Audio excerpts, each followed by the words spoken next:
Hello and welcome to this exam skills pit stop, particularly for the poetry anthology section of the GCSE. Now, the reason why you test your skills in an exam room for a mock exam or indeed a classroom-based assessment is to practice the skills you'll need for the actual test. Just like an F1 car, no answer is going to be perfect on the first time round. You practice the skills that you need and practice different ways of showing the exam board what you can do, ready for the final test.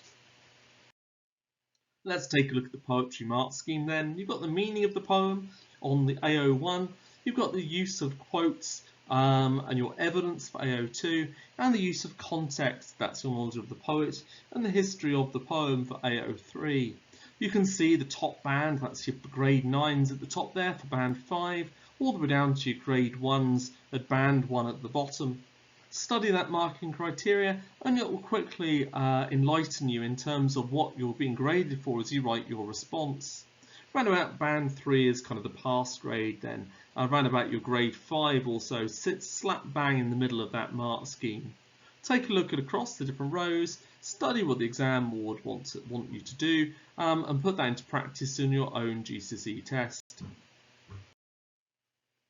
As with any GCSE answer, there are common things or common mistakes you might make as you go along to write your answer. Some of these are not making enough points about character or theme, forgetting some marks are awarded for comments on form and structure, not making a clear comment on how a theme develops in a poem as one stanza links to the next, not really explaining the effect of a particular word choice or technique used, and not mentioning or linking to writer's message or reasons for writing. Today's video is going to focus on linking to writer's message or reasons for writing. With any of the poets, you need to know a little bit about when their poem was written and something about their personal life that inspired them to write the poem that they did. In this case, let's take Rupert Brooke as our example and the man who wrote The Soldier.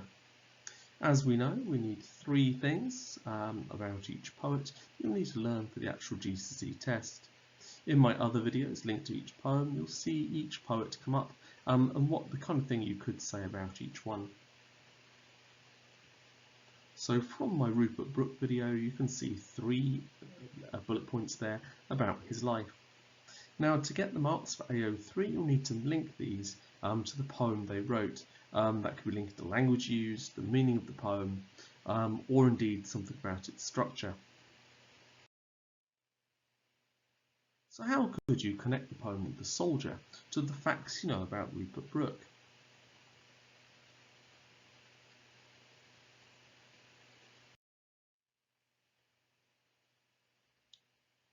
Well, we know then from bullet point number 1 that Brooke was an English poet and was known for his idealistic war sonnets written around the First World War, especially The Soldier. This information tells us then that he's English and he's idealistic.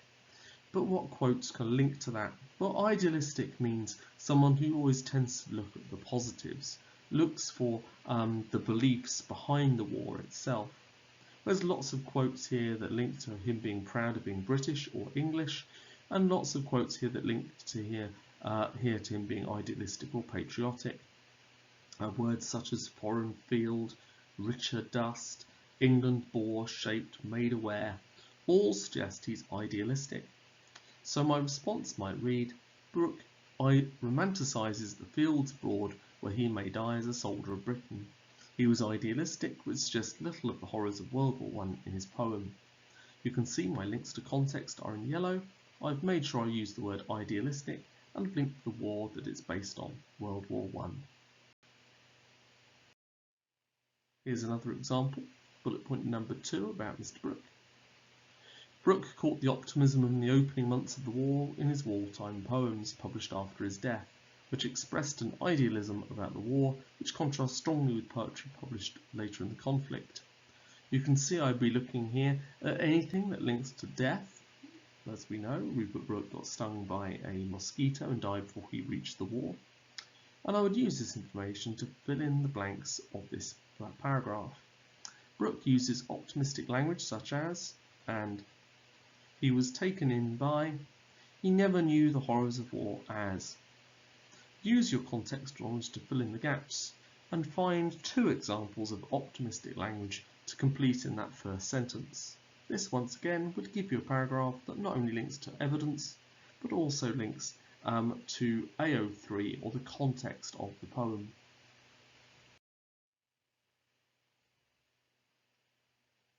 Now look at this last bullet point about Brooke. He was one of millions who signed up. He was 28 and he couldn't wait to fight for his country. Find evidence of that. How do you know that there's more than one soldier going off to fight? Why might his age be relevant when looking at the poem itself? How can you tell that he couldn't wait to fight for his country? Find examples of language or structure that complement or link to the ideas in red. That would give you your third paragraph linked to AO3 context. Here is the second poet from our poetry anthology. This is Wilfred Owen. We've got our 3 facts about Wilfred on the right hand side there, and once again we'd want to link those to the poem that Wilfred Owen wrote. Now let's study Wilfred Owen's poem itself. What evidence can we find that links to the 3 facts we know about him? What elements of language or structure can we link to the things we know about Wilfred Owen and the time he was writing in World War I? Look at the 3 bullet points on the right hand side and then find quotes to back them up. Try writing those into exam-based responses based on each piece of evidence. Can you link to Owen himself? Can you link to the reader and our reaction? Can you explain the evidence you choose in 2 or more lines or 2 or more sentences? If you can, you've probably got a strong high-level response in front of you. As I said at the beginning then, preparing to succeed is vital when studying for a GCSE or indeed A-level test. Think about what you've been graded for, have a look at some example answers and practice writing those in your own time. That will then help you succeed in the final exam itself. Thank you very much for listening.